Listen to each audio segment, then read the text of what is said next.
In this week's episode, we'll discuss the topic from school owner to wealth builder, how to turn your martial arts business into real wealth. Welcome to Black Belt Banter, the best podcast to help your martial arts school increase profit and generate substantial revenue. I'm your host, Jimmy Hong, and I'm joined by my co-host, our resident expert, Master Chan Lee. Today, we're joined by a true industry powerhouse, Sensei Solomon Brenner, the founder of Action Karate, a 30-year martial arts organization that has helped more than 50,000 families build confidence, focus, self-discipline, and grit. What began as a small neighborhood school built on art and community has evolved into a multi-location movement of 36 Action Karate schools. Today, Sensei Solomon is on a mission to empower school owners who want to grow without losing their soul. He partners with leaders who care about legacy, connection, and long-term impact, providing the systems, mentorship, and leadership pipeline needed to thrive in a rapidly changing martial arts landscape.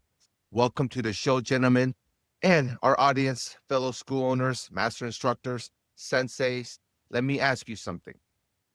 Why is it some martial arts school owners can run successful schools for 10, 15, 20 years and still have nothing to show for it financially? They got the students, they got revenue, but they don't have real wealth. And then on the flip side, you got guys like Sensei Solomon Brenner, Master Chan Lee, building multiple locations, scaling, and actually creating long-term financial freedom.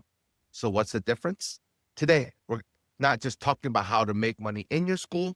We're talking about what to do after you make it, that you can actually build wealth and not just stay busy. Let's start off with that, Master Sensei Solomon. How can school owners not just make money, but what do they need to do after it? You know, people ask me this all the time, and I don't think there's any magic pill to it. It's just a matter of, delaying gratification, delaying the dopamine hit for whatever you want to buy. And it also, you said something earlier, I want to clear it up from my point of view.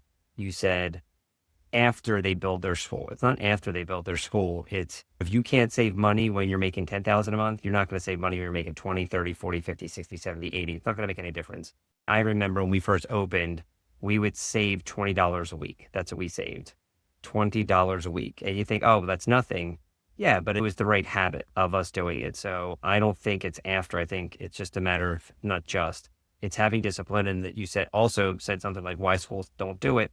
My guess is they didn't grow up that way. They didn't grow up in a family, in an environment where saving for the future was an important part. If you're used to a certain way and that works for you, then that's fine. For me, I always felt that it was my responsibility to be financially secure, not just for my family, but for my instructors. We went through COVID as that was super scary. It really wasn't that hard. We got through it in a pretty great way. But we had the finances that even if things did slide a little bit, it was okay. And then the other thing is people used to the instructors, maybe in the early 2000s and 90s when we were starting, they would all, if they did do well financially, they would hide it. If they had a nice car, they'd try and park it far away. If they had a nice house. You didn't know a lot of Koreans back in the day, Sensei. Because they were the opposite. I'm just kidding. They were showing off their wealth. I find most because they were always afraid that the parents would say, oh, you have that fancy Mercedes, tuition's too high.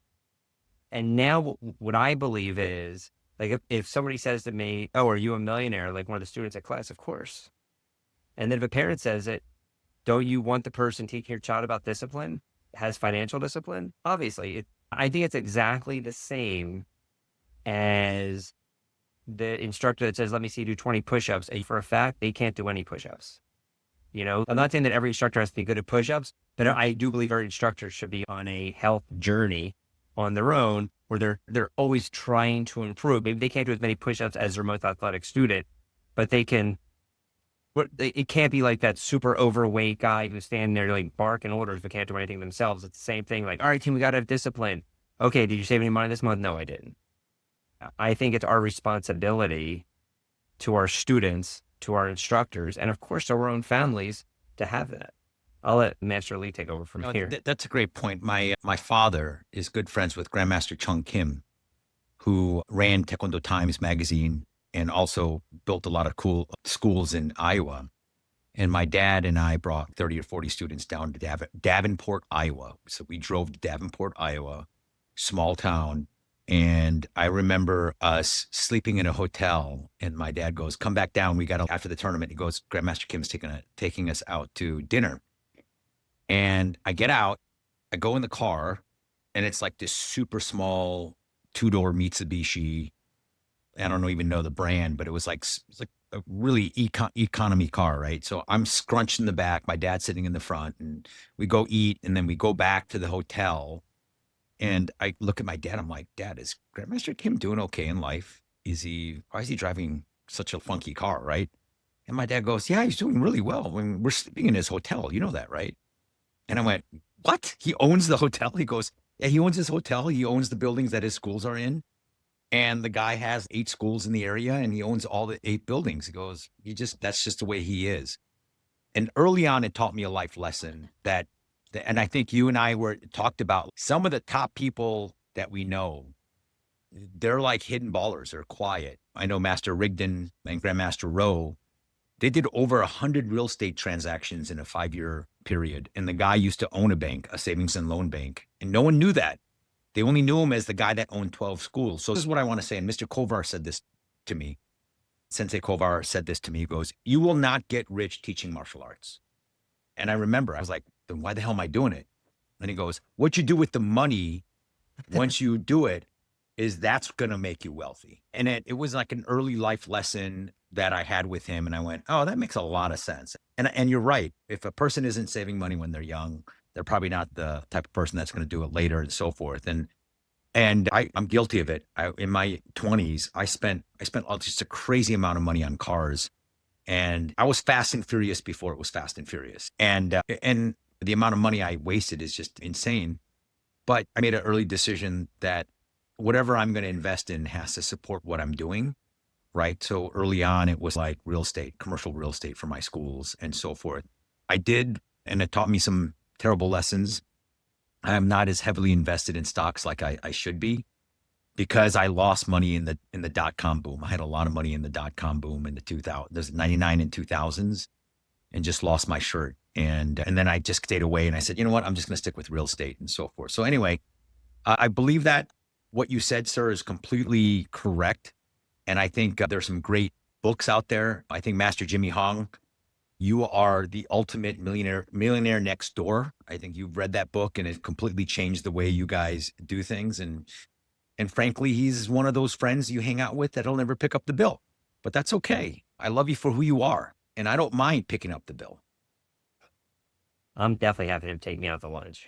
I'm going to video, and I'm going to leave. I'm going to leave. Great. Now I'm going to I'm go to the under bathroom pressure when to check pick up the comes. bill next time. Great. I know. All right. So it's here. So I know we want to talk about like actual wealth building, like the way people think of it, like financially. But like I was thinking, like, let's say you had $10 million, but you didn't have your health. You were pretty sick. You could argue, well, you get better health care maybe, but it wouldn't be that great of a life. Or you had 10 million. We had students once, I remember, and he was like a hedge fund manager, right? So it's like, to me, oh, that's a really cool job. And he had a house and a boat and another house down the shore, and another house somewhere else. He told me he never saw them, had ulcers. This was him telling me. He was clearly out of shape. He talked to me about the stock market. That was fun. But I always thought to myself, like, I don't want to be that. I don't want like a house here, a house there, whatever, and a boat to deal with. And not have my health. That's not going to work. You really need 3 things. You need money, you need time, and you need your health. And if you're missing any 3 of them, because you can have a ton of time, but you have no money, what are you going to do with that time? It's great to have the time. You can do way more fun things with money than you can without money. So I think if you have all 3, that is always the ultimate, in my opinion, of wealth, is you have all 3 of those. All right, so what do you want to talk about next? Let me say something most martial arts school owners don't want to hear. Working harder is not what's going to grow your school. Most school owners are grinding every day, teaching classes, answering messages, running trials, posting on social media, and still stuck at the same number of students month after month. You start wondering, what am I doing wrong? Why are other schools growing faster? Why does it feel like I'm working more but getting less? Here's the truth. It's not effort. It's not talent. It's the way you think about your business. That's exactly why we created Black Belt Banter. This podcast is free, but it's not entertainment. We talk about real problems school owners face: marketing, staff, retention, revenue, the things nobody teaches you when you open a school. Black Belt Banter helps you think like a school owner who's growing, not one who's just trying to survive. But thinking the right way is only step one, because knowing what to do is very different from knowing exactly how to do it. That's where ASA Live comes in. ASA Live gives you the details, step by step systems, exact strategies, real instructions you could use right away. Black Belt Banter shows you the direction, ASA Live shows you the path. And the school owners who use both are the ones adding students, increasing revenue, and building schools that actually grow year after year. If you're listening to Black Belt Banter, you're already ahead.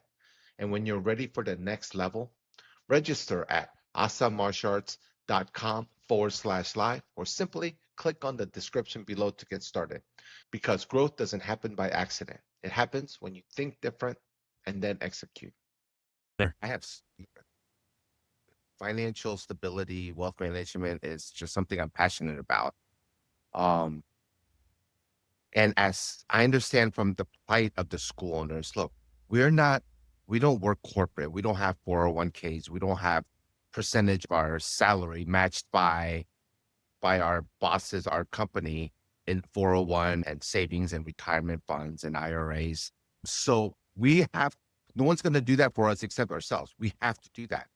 And I want this podcast to let every one of our audience know that you got to start now, right after this podcast ends, to start some kind of a retirement program. Because, and it doesn't have to be thousands of dollars a month. You could start small like you did. You could start $100 a month, $50 a month, $20 a month, because our audience, we are a similar age, but our audience demographic is vastly different. We have people who are older than us ready to retire. And then you have up and comers in our mid to late 20s that's not even thinking about retirement and wealth management that they should be doing earlier than now. We need to change that mindset of our audience, of our school owners, to be like, listen, as soon as you finish with this podcast, go and open up an IRA account, go and open up an index fund, go and open up a Vanguard account, and start putting in a little bit each month. Because with compounding interest, in just a few months, you're going to be having a fallback that you're going to be proud of. That's where I wanted this Absolutely. direction. And I know you with that, Sensei. Yeah. So we had done this with our teenagers. We're actually running another seminar. I think it's in May. And we do this whole thing with the teenagers. And part of it is like how to start your retirement account early. Like the second they get a job, 14, 15, 16, that's when the retirement account really starts. So and you guys, if you guys don't mind playing along, I know you guys know the answer to this, but play along anyway, because this is one of the things we do with them. We say, okay, team. So person A starts saving money from age 20 to 30, and they're very diligent with it. And they save $5,000 a year. So how much do they save? And of course, some kid figures out it's 50,000, 10 years times 5. And say, perfect. But then one of his friends says, that's baloney. I'm not saving. But in my 20s, I'm going, I'm paying for college and parties. I'm hanging out with my friends. I'm going to travel Europe. I'm going to do all these awesome things, right? Great. And I'm not saving a penny. And that person says, you know what? I'm going to start saving when I'm 30.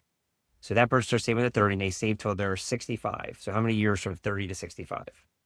35 years. Great. And then 5,000 a year times 30 years. What is that? 125?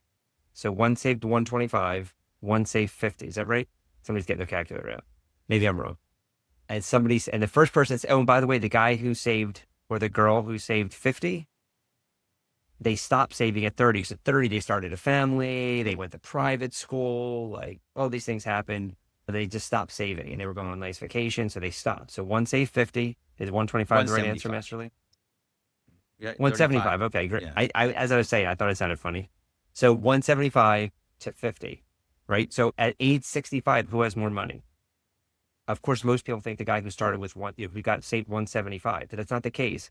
Like Master Hong was just saying, compound interest is the entire key of the situation. The most important thing for investing in almost anything is time in. right? Like the longer period you have, the better off it is. Your money will double between like somewhere between every 7 to 10 years, period. So if you can get just one more double because you started so a little bit earlier, like my brother started super early. A lot of our instructors that are now adults have started super early. Either their parents had them do it, or like when we meet with our people, we're always asking, yeah, hey, is your retirement set up? And retirement isn't hard to do. I think some people think it's like a little bit of a mystery. I think it's what you want to talk about, Mr. Hunt, is what you want them to, like, today you get, most people probably qualify for a Roth IRA. Like if I was doing it, there's some financial limits to it. If you're over the limits, God bless, good for you. If you're not over the limits, a Roth IRA is like the best deal going. You open it up, maybe it takes you 6 minutes at Fidelity or Vanguard. And then here's the part that I've messed up on with our people. I would have them set it up. And then like a year later, I'd be like, oh, how's your investments going? And they'd be like, oh, I put in $500 a month. I'm like, oh, that's really cool. Like, how's the like return? The question would be, they would say, what do you mean? And they never invested put the it money. in. They Oh thought my of being gosh. in that account. And I was like, oh, I'm so sorry. I'm so sorry. And I'd be like, open up the account. Let's invest it right now. And I would give them like some symbols. And then, okay, so the first step is open your Roth IRA or whatever kind of retirement account you want. But don't spend like the next 2 weeks like finding a financial advisor. You don't need anything. You need to just go to Fidelity or Vanguard or Schwab or whoever, click on retirement account, figure out which one you qualify for. If you can't figure out, just open a Roth. Somebody will figure out that you could just Google search like what the income limits are. Make sure you qualify for it, open it up. And if you can't fund it today, okay, set it up where it funds $100 a month, $500 a month. Of course, if I would prefer you max it out. I think the max is like $6,500 a year, which is, $550 or $540 a month. I prefer you max it out and then invest it in any index fund you want. The S&P 500, the Dow, the NASDAQ. It doesn't make any difference to me. Just pick one or do all three. Do like 2,000 each or something. Automate it all you can. So if you put in $500 a month, have it invest $500 a month. And that'll be like such a good like stool. Like, I always look at everything as like legs under the table. So like, first of all, The Millionaire Next Door was a very pivotal book for me as well. My sister makes fun of me. She's like, you actually are the millionaire next door. Everything I do, like, other than right now, I bought like my first new car. There's a big story behind that, but I've always had 2-year-old cars. I don't move house. I've never moved houses. I've owned one house. I want to move soon, but I never moved houses. I don't know, like everything about my life. If you read the book, that's literally like how I pretty much operate. I always live under my means. Savings is the thing is, it's nothing special, but so the new Tesla, has the FSD, drives itself. And there's no way to buy a used one. It's like buying a pre-owned like phone. Like the technology is already old. You can't really do that.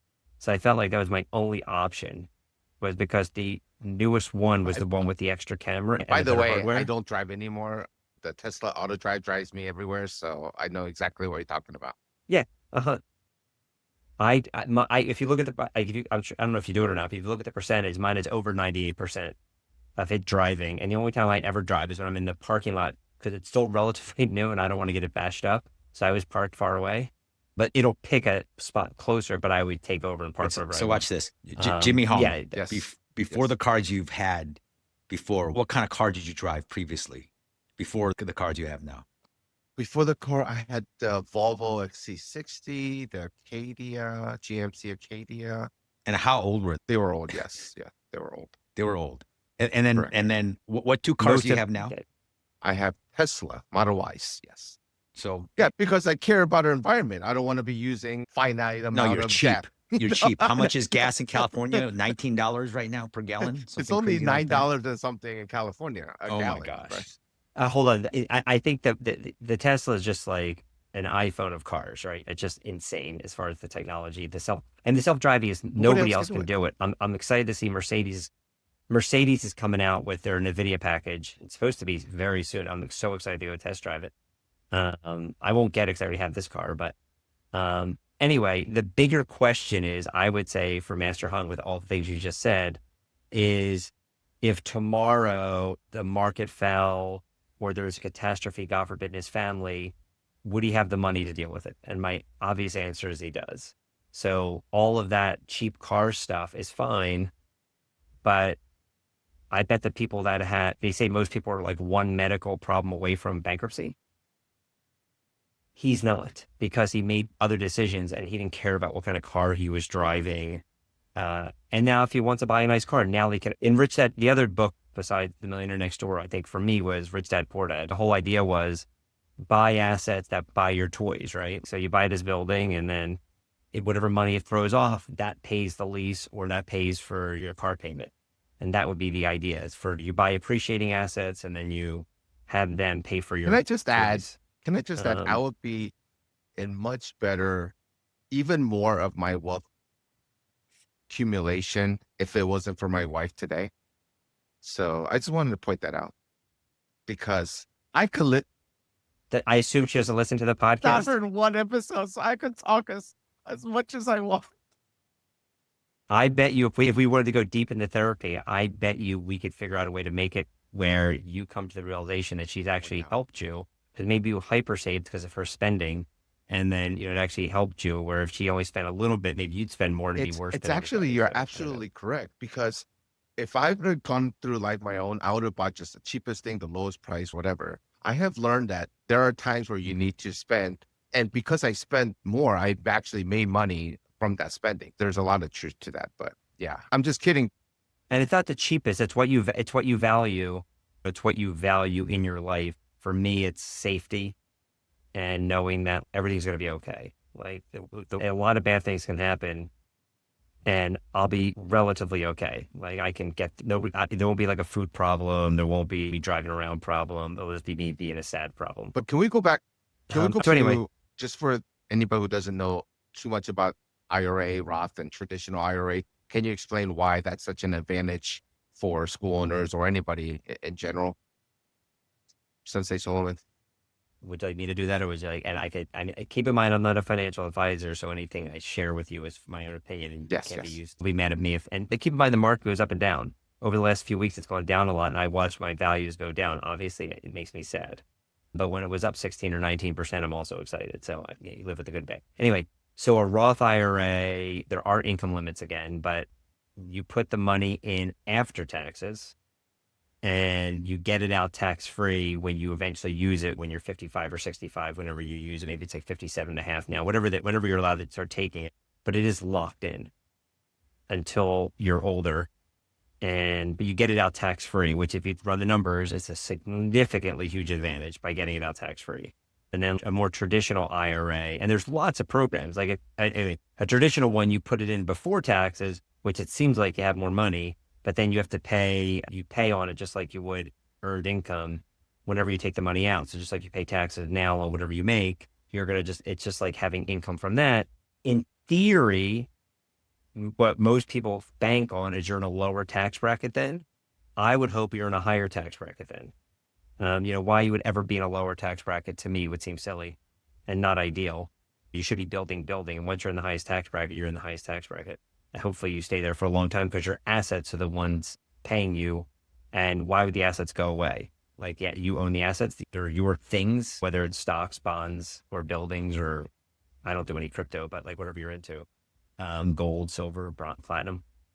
Anyway, so yeah, what else can I share? What am I missing? I got a question for you. So if we looked at your portfolio today, right? Because I know you're also heavily into commercial real estate and real estate. What percentage of your wealth is where? Is it, how much is in stocks? How much is in real estate? How much is in? I could do a guess for you. I really don't keep track of it. And I always think for real estate, it's so big. I think it's worth when I can sell it how would he quickly. know it's so big, Master Chan? I know. That's true. Warren, I'll be there in just a second. Mr. Buffett's always trying to ask me for financial advice. The audience is like, who's Warren Buffett? I did a stock trade the other day. So I do some angel investing, which is like truly just gambling. Wow. And and one of the companies a few years ago went public. Since then, I've lost, I think, 91%, maybe 94%. I mean, literally, like you think, a private company goes public, that you got to make a lot of money. Literally the exact opposite. And then the share price went down to 59 cents. And one of my friends who's also invested in it, like texting me, he's like, oh my God, look how low this is. And I was like, maybe we buy more. So I bought like 1,000 shares or so, maybe 2,000 shares. So, it's like $200. I don't know, whatever that is. It's $1,200. And by the next morning, it went from 59 cents to $1.20. And I called my dad. I was like, I don't want to say that I'm a good investor, but like a lot of people are saying the next Warren Buffett. I make about 100% a day. And my dad's like, oh, is that what you do? I'm like, yeah. And he goes, we'll see what happens tomorrow. And like, it's already down to 70 cents again. I bought it 59. Anyway, but it's $1,200. It doesn't matter. I also think someday it could be great. So I hope that someday it goes back up to like $30 and it's awesome. What was the question? Oh, what percentage? Angel investing, probably less than 1%, way less than 1%. Equities, I would say it's probably pretty close to a third, a third, a third. That's pretty cool. Like Very equities, balanced. yeah, like equities, the buildings, it's all by accident. The buildings, and then for us, we own, the only thing we own are the buildings. Like I don't own any other real estate besides buildings that we are in. I know that you guys have rentals, like short-term rentals, but I do not. And of course, the karate schools, whether it's the licensing or the franchising or the equity in the schools, I think it's about a third is what I feel that it's probably about. And also when you own the buildings, you forget like how much you really own and how much the bank really owns. But mortgage, if you don't own it, you have until that's over. And then also, what can you sell it for? Who knows? I always hope that I can sell it for more, but who knows? You find a 19, 20-year-old young, ambitious instructor and says, Master Solomon, teach me the way. And let's just assume this instructor is an incredible person on the floor, gets it with business. You can see a meteoric rise to where they're going to go. And then the kid goes, teach me what the way to invest. What would your advice be? And this might be like someone that's on our podcast today saying, this is what I would do. So knowing the knowledge you are now, right? What would you do? And then I'll tell you like my thoughts, but I think that to me is cool. Again, wealth for me is, the financial part of it, the health part of it, and the timing, right? Trading dollars. So what I usually do is I usually buy for them, or I tell them to go get it themselves. Rich Dad, Poor Dad. And then I wait to see if they read it. If they don't read it, I know they're not that hungry. If they do read it, I'm pretty excited by it. And they're like, oh, what's your favorite part? And we just talk through good debt, bad debt. We talk exactly what we just discussed, open up, do you have a retirement account? And if I know that if you're talking about somebody like at one of our schools, I probably know their parents. So if I know their parents are like very financially great, I'll be like, hey, talk to your dad.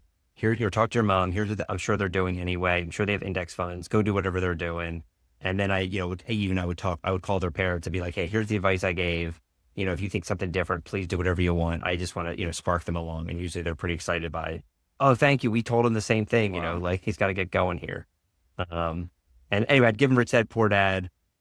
And then I would talk to them about even if of course I want them all to open martial arts schools, but I would say, even if you don't, trading dollars for hours, even if you make a lot of dollars, if they're going to be a doctor, an engineer or something, that's wonderful. But eventually you're still always having to work to get your money. And if you can somehow get yourself out of that, you might enjoy your work. Like I love working. Like I love being on this podcast. There's no reason for me to be on this podcast or half the other things that I do. Like I enjoy it, but I don't have to do it. And I always believe that when you're coming from that position, that to me is like retirement or the ultimate fun of doing any of this. Like you really can enjoy your life when you don't have to do it. Like when I teach class, I do it because I want to teach class. Like I'm not like, there's an instructor missing or I need the money, I'm just doing it because I want to. If you don't mind, I'm going to borrow that from you. Buy them Rich Dad, Poor Dad, and if they read it or not. That's a really cool measurement. Do you remember Holmes, the sales guy back in the day? Yeah, Chet Holmes has a story. Yes, yeah, I think it was Charlie Munger. Charlie Munger asked Chet Holmes, how do you keep double and tripling our revenues? And he goes, oh, it's easy. I hire the right people. And then Charlie Munger goes, well, how the hell do you hire right people? He goes, oh, it's super easy. I put an ad out in the paper. Right. Newspaper tells you how outdated this is, but I put an ad in the paper and here are the salary benefits and this amazing job. And that's what I'll pay if they get hired. Right. And I only want to attract top salespeople. So they apply. And within 1 minute and a half, Chet Holmes goes, tell me why you're qualified to do the job. And then the guys will tell them why they're qualified, whatever. In about 1.5 minutes, he goes, I just don't hear it. I don't think you're a top closer. A majority of the people on the phone will go, yeah. Okay. All right. Thank you. And then they hang up. Right. But the few 2, 3, 4, 5% will go, screw you, man. I know what I've done. I don't have to justify myself. And the guy goes, okay, you can come to interview too. Right. Because inherently in sales, you're going to get a lot of rejection. Right. And I think we're always looking for the right instructor to run our schools, but we're not sure. So we test them out, have them on the floor. They have good energy. But how do you test ambition? Like maybe they come earlier, they stay later, they're always reliable. But then you give them a book, like you just said. You goes, how ambitious are you? Here, let me read, and then check in with them.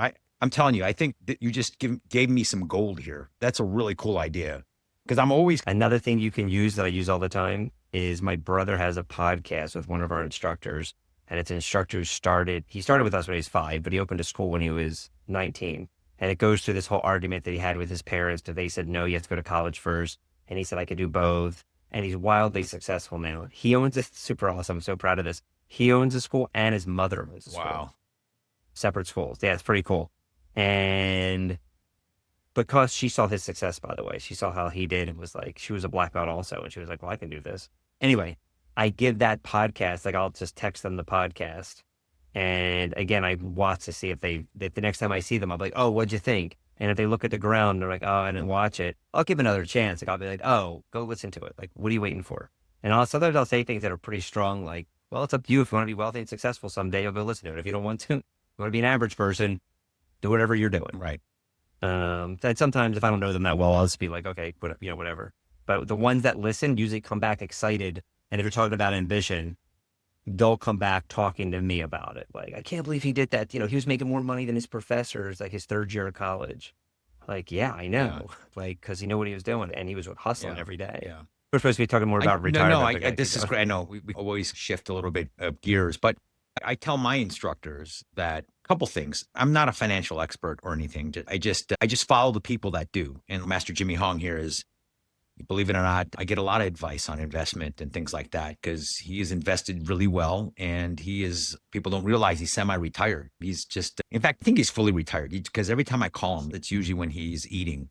So what are you doing? I'm trying this new spot here in LA. Okay, great. I'm running around to my different schools here. But anyway, I tell my instructors, and for me personally, I always try to follow people that are doing way better than I do. And so when I got into commercial real estate, I took a couple of my black belts and my brokers and I took them out to lunch and I said, hey, what should I be doing? Tell me what I should be looking into and so forth. And I have a real estate, I want to say coach who happens to be one of my black belts that has like 180 properties in town. So look at them and do that. One of my black belts at one point owned 220 units in town. And he told our instructors, you're always going to need a place to live under your house. At that time, Milwaukee is pretty affordable. So he said, get a duplex, live for free, stop paying rent, and gave advice to our instructors and people about that. And I have a couple instructors that have followed that formula to a T. And in fact, my instructors bought a nice house and the duplexes are now paying for the mortgage on the house. He's essentially living for free and building his wealth and so forth. So I think real estate has to be a part of that portfolio in one way or the other, unless you live in some insane market like LA or New York or Philly or Virginia, then you might have to look at some other different strategies. And then my brother-in-law, who's done very well investing, he works because he enjoys what he's doing right now, but is one of those investors that constantly is investing correctly in index funds and stocks and so forth. He's in the technology sector, works for Apple. We knew about NVIDIA. We knew about all the other things that he was talking about prior to things coming out. I would say you've got to spread everything around. For me personally, I'm more heavily invested into real estate in my schools and doing that type of stuff. And then when you have kids, you got to start investing into their education. That's just another terrible. You don't know if it's a good investment or not, but you just hope it works out. Is the Northwestern tuition is that a little bit high, Master Chan? Is that low or high? I'm curious on that Northwestern tuition, sir. It's high. It's crazy. I want to say probably in the next year or two, it's going to be over $100K a year. Oh my gosh. It's obscene. Vanderbilt just broke $100K a year. The price of high education is crazy. State school in Wisconsin, I think if you want to go to University of Wisconsin, it's like $33,000, which is still high, but $92,000 a year is gross to me. But something you guys might want to do, we're doing this whole teenage thing. And one of the topics of the teenage seminar is we do ROI for college. So we don't say college is good or bad. We just say your choice of college and your choice of major, there should be a clear return on investment that you understand before you make the decision. So they're learning how to underwrite their own education instead of just, oh, I'm going to college and I'm going to party, which partying is fine. But if you're going to come out, make it $40,000 a year and have $250,000 in debt, it's just not going to work. So anyway, we do a seminar with our teenagers once a year. And Who runs that? Are you running that? We try in general, when you say I run it, like I'm not in front of the room talking. We have 4 or 5 instructors that they'll each take a topic. So we do 10 minutes of what we call karate candy, or just like flying side kicks or jump spin kicks or fun self-defense techniques. And then we'll sit down, and it starts off with, I think, talk about your ideal life. What does it look like? What kind of house do you live in? What neighborhood? Where your kids go to school? Health? You go on vacation? What kind of car do you drive? And then we figure out what that cost. And then once we figure out what that costs, okay, what jobs support that? Okay, what school do you have to go to get that job? What school, what that's cost? Okay, let's go. Okay, well, now we know. What grades do you, if, depending on what grade we only do it for like 13 and above. So if some of them are already in high school, it's okay if your grades stink. It's not. We have kids that say they want to be doctors, but they hate blood. And I'm like, okay, you're just saying words. Like, you're just saying because your mom or dad or somebody told you to be a doctor, but you actually hate blood. It's not going to work. And so we do that. We do Ikigai. We do return on investment. We do. What's Ikigai? Oh, you don't know what Ikigai is? I figure like all Asians are the same thing. No, I'm just kidding. Ikigai is a Japanese term. I know you guys aren't Japanese. It's a Japanese term, which is like where you find like your right here. I know, where you find your ideal thing. So it's the intersection. It's really cool.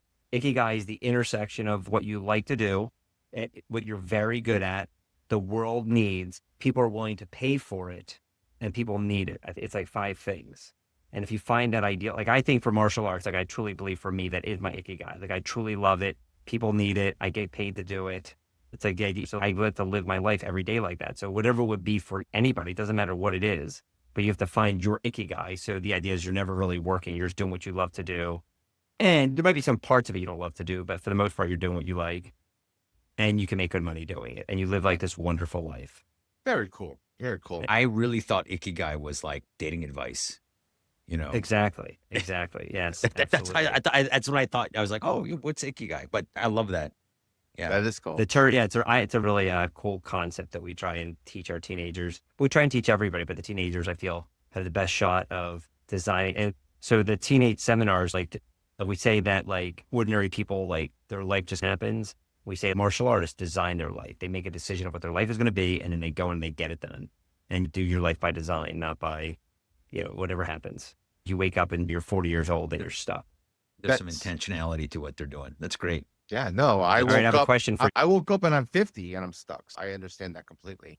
Can we? You're stuck in a good way. Oh, one more thing. I was thinking about some stuff you said earlier about, I don't think there has to be anything. If you're like a stock investor, that's great. If you're a real estate person, that's great. No matter what there is, there's going to be some investment. You're going to lose money at some point. And losing is really hopefully just learning. I don't know, whatever it is you do, but you have to enjoy doing it. I like the stock market for the most part, and I love real estate. And here's something else you said. I just want to put a point on it. You talked about your advisors. I think it's very easy to get bad advisors too. One of my rules is they have to be more successful than I am on that topic. So I don't ask like for financial advice just because that person's a stockbroker. I need to know how much money they make. How much they have invested and what their returns are. And they don't want to share it, totally fine. I'm not talking to them. It's the same thing, like there's real estate. Somebody might find like a local real estate broker who doesn't own any real estate or successfully doesn't own any real estate. I don't want to hear from them either. I don't care what they think. Like their opinion, they might have read it in a book, but if I'm going to get an expert, like you said, your guy has 120 doors or whatever you said. Okay, that guy's killing it. Also keep in mind is for the stockbroker people or for the people that like equities, according to Anthony Robbins, his book, by the way, is awesome. If you're going to invest in equities, I would read his book. It's whatever it's called. You guys probably read it. But anyway, it's Anthony Robbins' book. There's 2 books, and I would read the easier one. There's like a shorter and a longer. The shorter is better, I think. Anyway, 94% of the people, or 96% of people cannot beat the market. Cannot beat an index fund. 96%. And in the book, it says that's probably you. So if you're like going to be a day trader, most people can't, over long term, they can get lucky sometimes. But over a long period of time, they cannot really be a day trader. Most people. So like for me, I trade almost zero myself. Everything is an index fund. Everything is over time. And I also know that the thing, like when I did play around a lot, if I looked at my portfolio that I never touched versus the portfolio that like I was always like, oh, NVIDIA's doing good this week, and oh, this new nuclear program, I'm going to invest in that, was always worse. My sister is a broker now for Fidelity for high net worth individuals. And one day she said to me, do you beat the market? And literally my response was, oh, I don't know. She's like, why do you spend all your time doing it? I was like, I love it. It's great. And she was like, okay, but you could probably do better at karate than you could doing this. And you probably don't beat the market. And I was like, you don't know that I don't beat it. She's like, okay, why don't you figure it out? And I was like, and I went and looked and it was nowhere near. I was like clearly doing worse. And I felt like a dummy. And then like ever since then, I washed my hands of it. And every month money goes into the market. And some months it does good. Some months it does well. What I feel, Master Hung, you wanted specific things answered or talked about at least. What else you got? Well, I want to switch gears because I want to shift our viewpoint from like a single operator school owner that is not losing money, but not have multi locations either, right? So let's just set a clear example, right? So even obviously we said from the beginning, we don't need to, everybody doesn't need to invest thousands of dollars a month to build wealth management. And I want this to be not just retirement, but wealth management, building your wealth. You could just start off $300 a month. I think most people can do $300 a month. If you create an account, an IRA account, Fidelity, Vanguard, like you said, and put $300 a month in there, at the end of the year, you're going to have $3,600. Out of 5 years, it's going to be 18,000, and that's without the compounded interest. With 18,000 at just $300 a month, I think most people don't have to worry about adding $300 to their expenses, or they need that $300 to their other aspects of cost. So we can start that way, having that one step to build and start that wealth management and retirement savings by just investing $300 a month into their account each month, and without worrying about losing it. And with that 300, with that 3,600, they can invest it into an index fund that will repeatedly get 5 to 7% of their interest each month. So I get the investment part, right? But I bet I'm going to guess here, right? So Master Solomon, your school is just, I don't know, average, right? It's just doing okay. Nothing great, nothing less, just enough to live on, right? Maybe you're making $50,000 a year, $60,000 a year. And would you invest that $300, and put it into a retirement account, or would you reinvest that $300 into your school on trying to get new students and building your business? What would you do? Better. I would do both. Again, we were putting $20 a week away in the beginning, but we were also we were also seeing you at the Maya seminar, or back then the NATNA seminar, or Mr. Silva seminar. What I wouldn't be doing is going out to dinner. What I wouldn't be doing is going on fancy vacation. I might go on vacation, but I'd be like very careful about every little piece of it, because we're huge. One of the things that we also teach in our teenage thing is Warren Buffett says the best thing you could ever invest in. I think that's what you're getting at. The number one thing to always invest in is yourself. If you make yourself better, you're going to be more valuable. More valuable means you make more money, period. So 100%, I'd be looking for, like if it was me, I would join your ASA group. But, and just so we're clear, just because you join that group doesn't mean anything. You have to be able to, I'm sure you have to be on the calls. And then most importantly, you have to implement everything, which is the hard part. It's hard to implement. Like, it's easier to say, oh, that doesn't work in my neighborhood. So if we're going to talk about stuff like that, then, I've seen Master Lee at many seminars, and I'm sure you've all had the same experience. You sit next to the same person for 3 years or 4 years, you always see them, and they're always like, it's tough out there. And, I'm like, oh, okay, sure. Yeah. Okay. Like, I'm not arguing with them. I don't care. Where, you're implementing everything and doing it all, and it is working. Maybe you put a little twist on it or something. I don't know. But it's just finding so you do want to invest in finding best practices. And I think that is what Action Karate, what our organization is super good at. If somebody does something well, we just do what they do. We're not connected to anything. We have no our tradition or our roots. Well, if you told me the way to do this kick, or the better way to enroll somebody, or the better way to keep somebody tomorrow, you told me today, it would be changed. It wouldn't be changed tomorrow. It would be changed today. So I don't know how to answer what I would invest in first. I think the answer would be yourself. but I also am afraid that people are not going to invest in their retirement account because they're investing in themselves. They're not really implementing, and then it's not going to work anyway. Maybe they'd be better off. They should have invested in their retirement account instead because nothing's going to change. If they're the kind of person they know is going to implement, like, hey, I'm going to go visit, master elite schools, and which obviously we have, and they were wonderful. And we're going to see this and this, and I'm going to come back and do exactly this. Then yeah, that would be great. Your best return my best return on any investment has always been karate schools. Like I don't make as much money on real estate or equity investments that I do on karate schools. In karate schools, I do the best by far. But again, we're implementing. So if you're an implementer, then I would probably be that. But hopefully if you implement fast enough, you could do both. But again, the most important thing in making money is time. Like in equities, at least, the most important thing is time. So like to put off the time, you're just like every less 7 years. Like I look at my daughter, she has a retirement account now. She's 5 years old. Like I always calculate in my head all her doubles. And I'm like, oh my God, this girl's so lucky. She has so many doubles. She had a parent lottery She ticket. did. Right. She had a parent So far, she's pretty lucky that I invest for her.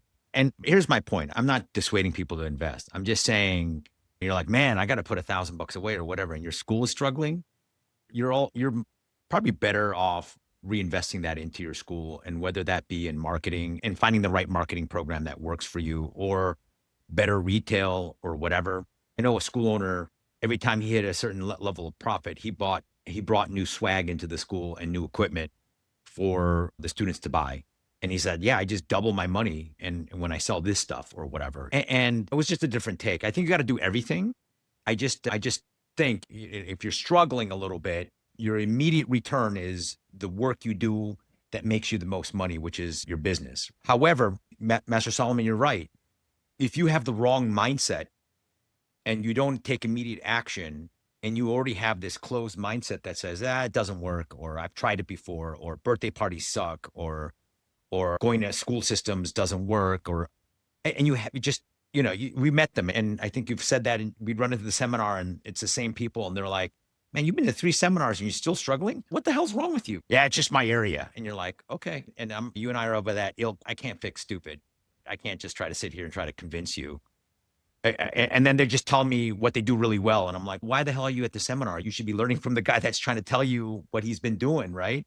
And having this open mind. It's a mindset issue and it's not a learning issue. So anyway, I just want to point out something that you said, because I think it's so important.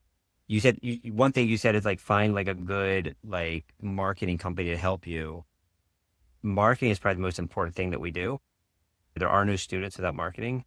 And I was on a call the other day and the guy said, if you talk to, I forget how much it was, like 10 people a day, it costs you nothing. I have some friends that have, or one friend specifically that I'm thinking about, his school was like, okay, most of the time. And then he got really into Facebook marketing with like different companies and none of them really worked out. And it was really bad for him financially. And I think he would have been better off if he just would have like every day for lunch, walked around his neighborhood and handed out VIP cards and struck up conversations. It would have been free. And then it would also have made him a better salesperson. And then you said something else. And by the way, I'm only saying what you're saying. I'm just repeating it for the point.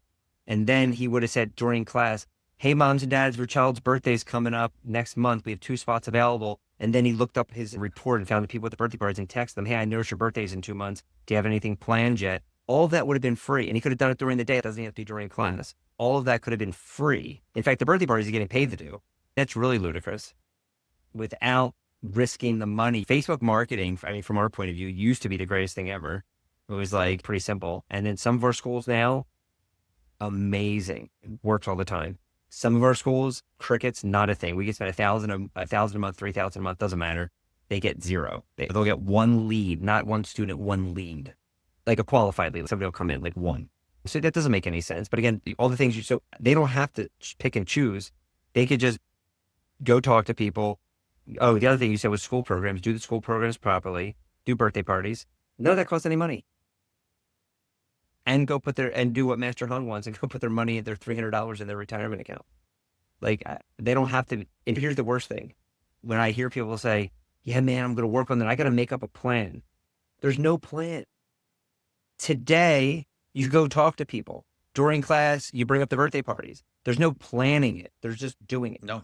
I am the guy that wore the dobok and went to Target and Toys R Us when they were still around, and I would hand out VIP cards. Of course, so did in I. the parking lot and in the thing. And some of my instructors that have been with me for a long time, I used to be like, "Do you remember when I used to yell at you guys with a clipboard to go out inside Target and Walmart and hand out VIP?" And hold on.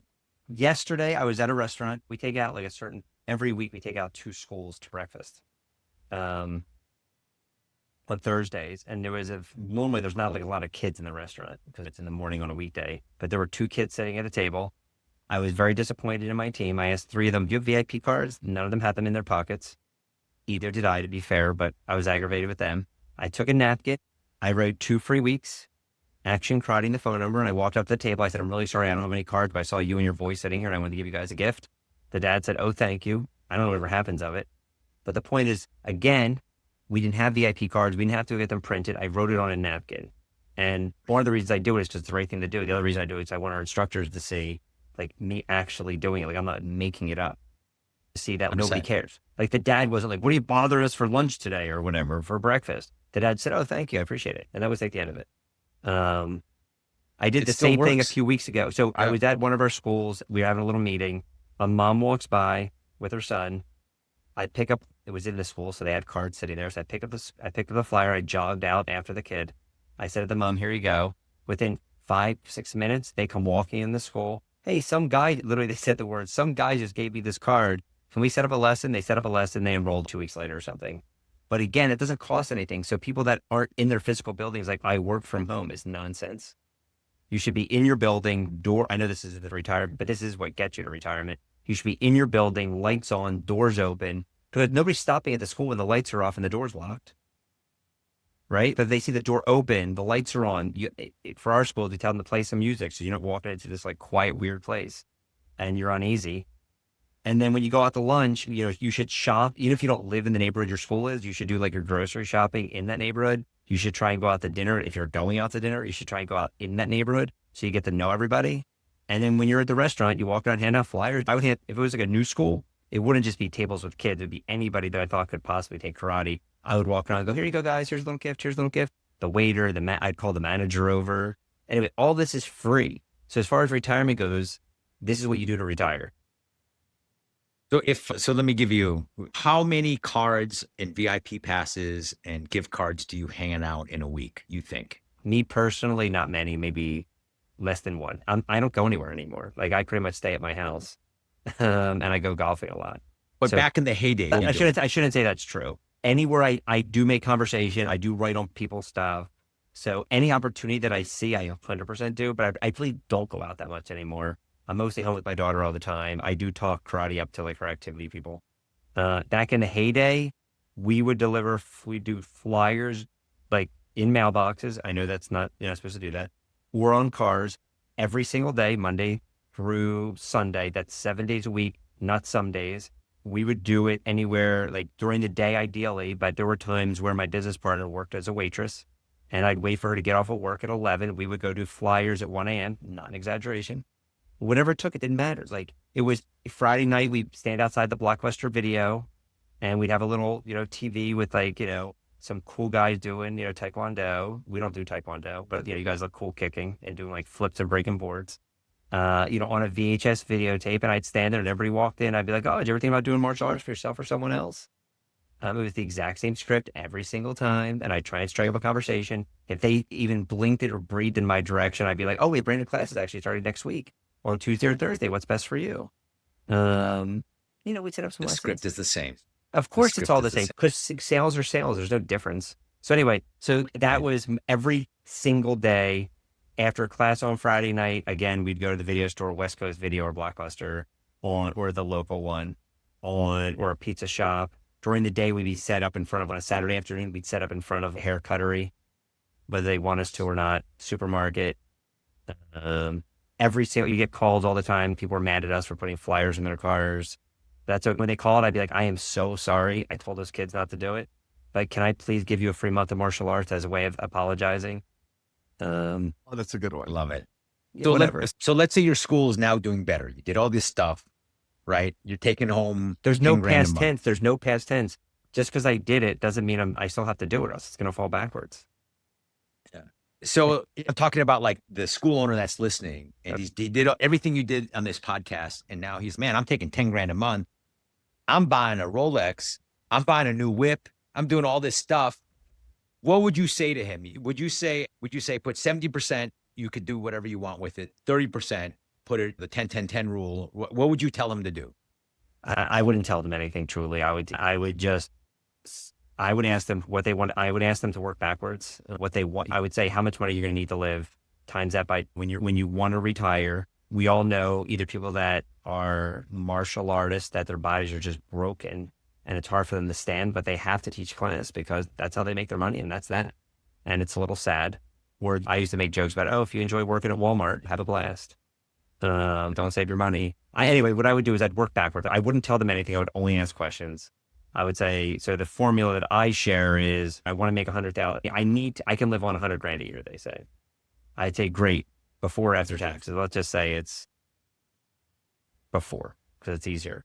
I would say, okay, you need between 20 and 24 times that. That's what you need, right? Because you figure you can make 5%, so 20 times or 24 times with taxes, whatever. So 20 times, so that would be $2 million. And I'd say, what year do you want to retire? And then you can just put in ChatGPT now. I want to retire by this many years. I need $2 million. And then I would, of course, explain to them that $100,000 in 20 years from now is going to be, like $30,000 today with health insurance and all the other things and whatever. We put in a 7% return. And I would just say, this is how much you need to save every month. Now, if they're a teenager, it's probably not that much a month because they have so much time. But if it's an individual in their 30s or their 40s, they look at that and they're like, oh my God. We might talk about, if we wanted to get in the nitty gritty, you'll make something on Social Security if it still exists. Do you want to take a risk that it still exists? I don't know. Maybe it doesn't. I hope it does for me, but maybe it doesn't. Who knows? So do you want to take some of that out and pray that it exists? Or do you want to just be set for yourself and doesn't matter? And then we would just do the equities. We wouldn't probably talk about real estate. But I would also, the other thing about retirement is building your school as a way to sell it. And 99, the ones that I know are completely unsellable. There's number one, there's nothing to sell. The school's not doing that great. There's no real profit. And number two, there's nobody to sell it to. The only person you can really sell a karate school to that makes sense is one of your own students. And that because they understand how to do it, they know the people, it's an easy transition. And if you don't have that, if you don't have a system of developing people, and also a business that somebody wants to buy. Why would someone want to buy a business where you're struggling? Oh, yes, sir. I want to struggle just like you, sir. Oh, great. But if you're doing great and you can show them that you're doing great and you're doing probably better than them, oh, maybe that is a cool business to buy. And I get to teach karate, which would be fun. I know I'm rattling on. I'm so sorry. What's next?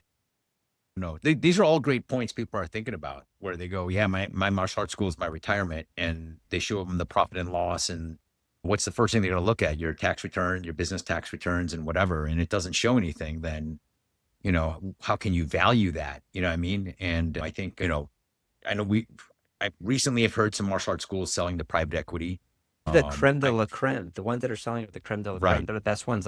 They're the ones that have multiple locations for the most part. The person selling it is not in any of these schools. They're already out of it. So they're selling a business. They're not selling a job. They're selling stuff that's going to continuously run. Whether that works or not, who knows? But the guy who's grossing $30,000 a month, and you're taking home 5 or 10 if they're lucky, who's he going to sell that to? Right. Have you guys bought your organization? Have you guys bought existing schools? Yes, we have. And does this inevitably happen? 50% of the students just leave because they don't know who you are and they just miss the previous instructor? The only way we'll do it is if there is the person, either they already have a really good leadership team that's kind of taking over. We haven't done it where we bring in a person. We've done it where they're top people want to be partners with us because they want somebody to be there with them for the business part of it and for even all the systems. So we've never done it where we buy it, person walks away, we fill their shoes. It was not that at all. We've also done it where we just buy the contracts pretty much. We'll just take over, Right. students transfer to one of our schools. Yeah, but we haven't done it, I think, the way that you're describing. We'll only do it if there's like there's somebody there that people like and that wants to be there. Our goal is to make them a partner. Awesome. I know we went all over the place, but I can't help myself because you are a fountain of knowledge. And I think investing and all that stuff is kind of, I don't know, some of it you can get anywhere else, just going to your local bookstore and the internet and doing it. But at the same time, you got to find the right strategies for yourself, whether it be using the stock market, using real estate in your business. You just got to find the right strategy that's for you. But at the end of the day, you do need a retirement portfolio because we all get to that point. I think Master Solomon and I and Jimmy Hong, we're getting to that age now where it's more a reality. Can we go into the segment where we highlight the questions and comments from our listeners? Here's one from Sure. Master Nikki Kwan. He was a guest with us a previous episode. He has a daughter and son, 12 and 10. So far, loves the tojang and get it. I'm actually a little more worried that they think the tojang, which is a school, will be automatic for them, and they will think it's too easy and take it for granted about how much work it actually takes. I think this is a really great question because it's about legacy, how our kids are going to take over. Are they going to have the fortitude to take over like we did, like you guys did? I know Master Chan's kids are much older in college or going to college. Sensei Solomon's is a little bit younger. How would you guys tackle this question about our kids taking over the school? And if so, will they take it for granted and realize how much work it actually takes? I Who would wants like to start Master Lee to first? go first. Didn't both of you take over schools with your parents? Like, both your parents were like Well, grandmasters? Yes. yeah, I know. But personally, I went to college. And when I went to college, I'm like, I'm never coming back to the school. I'm done. I'm so done with martial arts because I've been doing it as a kid. I was so burnt out of it. And I did it to help my dad, right? Because my dad liked to golf. I know he puts a lot of hours in. So when I was around, I said, Dad, go home. I'll just take over the school and so forth. So I was good at it. I went to college. I was really good teaching in college. And then I realized, oh my gosh, I can make this a career. And I just accidentally came back into the martial arts. And then also, it's one of those things when you go away from something, you just realize how much you're in love with it. And that was my journey. Right now, both of my kids, they hate martial arts. Same thing. I made them do it since they were young. They did it since 3. I have them just do our self-defense courses and things like that. They don't come to the martial art classes as much as they wanted to, or as much as I want them to. And I think my oldest is going to get into the medical field. I think my second one is going to get into marketing, and she's helping me out with our social medias and stuff. So I'm giving her a little experience in just marketing, but secretly, I want her to do this as a career. But I'll have the kids do what my dad did to me. Master Kwan is my dad. Oh, you want to run a school? Oh, you want to help me out? Huh? Go clean the toilet. Go mop the mats. Right? Go and teach this kids class. So I did that and so forth. So it wasn't a very glamorous look for me. There was like things that needed to get done. All right. One of my favorite things to do that I did with my dad is Saturday after we closed the school at noon, we grabbed lunch and we had a stack of flyers and we drove around putting them in cars and mailboxes, just like you did. I've been doing that since I was a kid. And then as a treat in the afternoon, we would see some movie, and it was usually some martial art related movie in the 80s. That's how I grew up. In fact, a lot of Chuck Norris movies, The Octagon, The Force of One. Sad that he passed, but that's how my childhood was. And so I didn't do all the glamorous stuff. We did some of the hard stuff. And then as a family, we always traveled all over the Midwest in tournaments. So Master Kwan, I would teach him the dark side of the martial art industry, but at the same time, the good side as well, because you got to do all of it at some point, or as you farm it out. Anyway, that's my advice. Master Brenner, do you want your daughter to do a martial arts school in the next I don't care 15 at all. years? I don't care at all. I want my daughter to do whatever her ikigai is. I want her to just live a life of contributing to And that's a society. dating app, right? Ikigai, it's a dating app. I'm just sorry, Yes, a just dating kidding. app. I truly want her to live a life of abundance and enjoy what she's doing, be a good part of society. She does karate now, of course. She goes to one of our schools, but I'm not like, I don't know. She also takes tennis lessons. She takes golf lessons. I selfishly have her take golf lessons, so I'm hoping someday her and I can golf together. And she's way better than me, and wins giant LPGA tournaments, better than Birdie Kim. I think, did this Mr. Kwan have one school? How successful is it? How big is his school? He's pretty successful. He's over He's at in like several schools. several schools. Yeah. In LA. I don't Yeah. think that his family will. I don't think, first of all, if he's got several schools and he's successful, that means he works hard. That means his kids see it happening. He's not successful because he's lazy and sitting at home. I'm sure he's hustling all the time, and they get to hear conversations that he's having with his team. I'm sure they hear the frustration when something doesn't go right. So I don't think they're probably disillusioned. And I think if that's their goal in life I think some kids are like, I don't want anything to do with this. Some kids maybe want to just milk it. And then hopefully the goal would be his children. My dream would be if they wanted to do martial arts, they look at it and go, hey, Dad, you did a really good job, but I'm going to make this into something really big. I'm going to do something really special with this. So I don't think it mattered. I think he just does what he does. It's all the same things, right? If it was me, I would have them read Rich Dad, Poor Dad. I would have them. I have this book I bought. Hair's not old enough for it yet, but it's like all these moral dilemmas this kid has and what choices do they make. And I read that together. But those will be the things, like their character will define how they act. If they're spoiled little kids, they're going to act like they're going to want to milk that school for whatever they can get out of it. If they're like hard work, if they're asking questions like, hey, Dad, how do I want X? What chores can I do to get it? Then they're hustlers. Hey, I'm going to go mow lawns. I'm going to go shovel snow. I'm going to go always asking, how can I earn it? How can I earn it? That's what they're going to be. They're going to do that in everything in life. But if they're if they're entitled people, then they're going to act the same way in their karate school. They're going to act like that karate school owes them something. So I think I'm sure this guy's awesome if he's on your podcast. I'm sure he's teaching them how to be great humans, and great humans will be great humans. Absolutely. With any more questions? Is this thing live? I didn't know we were live. Alive. No, we're not live. No, we're not live. We're not live. But So we can edit out stuff. no, I we're not assume going you to do edit some anything polishing out. on Everything's stuff. going to be in. No, but we got so much questions and comments about the podcast now that we don't have time to go over all the questions, so we just pick one, talk about it. But We have another question. Give me another question. I like the questions. The other one is not a question, but it was more like a comment. The number of question that I heard was masterly single. A lot of the girls were asking it. Me? Yeah, that's what they were asking. When I looked at all the comments, a lot of them were like, "Yo, is he single? Is he available?" Yeah. I don't think you were watching watching the right chans. Let's say so. I don't think you were watching the right podcast because I haven't seen any of those questions. They DM me directly, and they ask me if you guys are single, if you're available.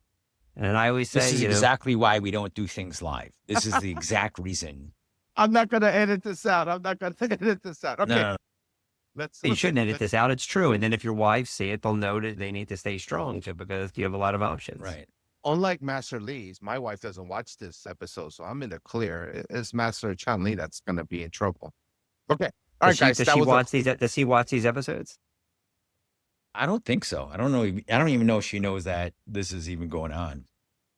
I'm sure she knows. All women know everything, but whether she cares or not is another thing.